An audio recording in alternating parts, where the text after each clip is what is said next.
नाज़रीन, आप देख रहे हैं अवान टीवी यूट्यूब चैनल। नाज़रीन, खबर शामिल करने से पहले गुजारिश है हमारे चैनल को सब्सक्राइब कर लें और वीडियो को लाइक करें ताकि हर नई आने वाली वीडियो आप तक बर वक्त पहुँच सके। नाज़रीन, आज एक बड़ी खबर आपके साथ शेयर करने जा रहे हैं जो कि आपके लिए हैरान कुन साबित हो सकती है। साबिक वज़ीर-ए-आज़म मियां नवाज शरीफ लाहौर के साथ साथ गुजरात और सियालकोट से भी इलेक्शन लड़ेंगे। एक बड़े चैनल पर ये खबर ब्रेक की गई है। मकामी मीडिया पर भी कुछ इसी तरह की खबरें जो हैं सामने आई हैं।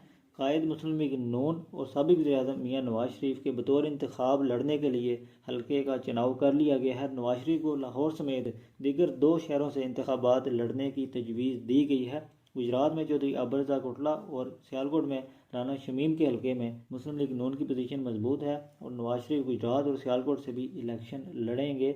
इस खबर के मुताबिक ये भी सुनने में आया है कि चौधरी अब्दुल रज़्ज़ाक कोटला ने मियां नवाज शरीफ को दावत दी कि वो हल्का ने 62 से जो है इलेक्शन कंटेस्ट करें। बताते चलें कि नॉमिनेशन पेपर जो हैं कागजात नामजदगी 20, 21, 22 को इलेक्शन शेड्यूल के मुताबिक जमा करवाए जाने हैं मुल्क भर में। तो अगर तो मियां नवाज शरीफ ने इस हल्का से जो है वो नॉमिनेशन पेपर जो है वो फाइल किए तो फिर तो ये बात वाज़ेह हो जाएगी कि मियां नवाज शरीफ वाकई इस हल्का से इलेक्शन लड़ने जा रहे हैं। जबकि हल्का ने 62 में नवाज शरीफ जो है उनके मुकाबले पर मुमकिन तौर पर जो है वो चौधरी मूसा लाई काफली के, जबकि पीटीआई से गालिबन चौधरी इलियास इस बार भी जो है वो उम्मीदवार होंगे। आपके ख्याल में अगर नवाज शरीफ इस हल्का से इलेक्शन लड़ते हैं तो क्या वो ये इलेक्शन जीत सकते हैं? कमेंट बॉक्स में अपनी राय से ज़रूर आगाह करें। अगली वीडियो तक के लिए दीजिए इजाज़त। अल्लाह हाफ़िज़।